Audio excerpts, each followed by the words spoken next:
Ако е по-голямо крило, си го трябва местенце. Ето, като тръгна с диференциалната тяга, като завиена така, е набрал скорост, като го обърна, то докато се завърти и губи скоростта, като е набрал. Гандо ли кара? Малко. Бръща се.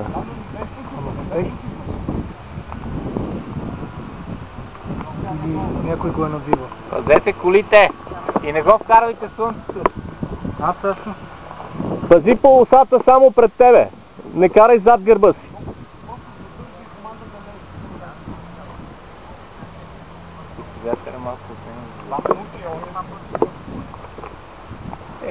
Пешки ли е то, бе?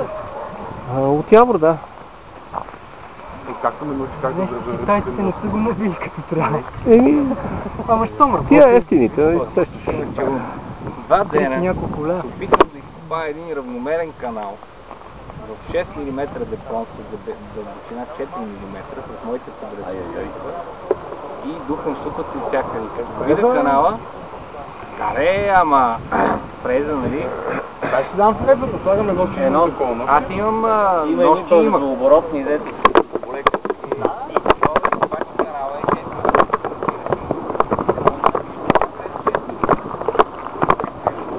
Върти го само в тази част. Просто дръж си полосата да е пред тебе. Да. Ако искаш така на осмици, за да можеш да го видиш от всичките страни. Не му давай да идва зад тебе.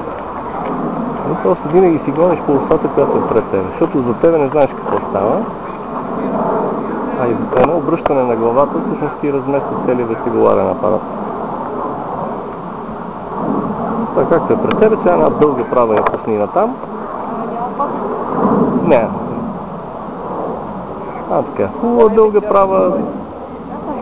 Там на 100 метра обръщаш леко лев завой. Давай, връщай ляво.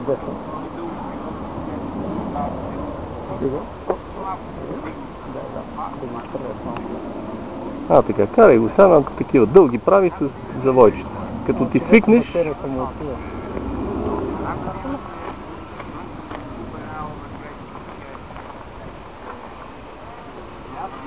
сега ако искаш да кацаш, отиди по-надалечко и дигни малко. Дигни го. Така, още. Изправи го сега с носа към нас.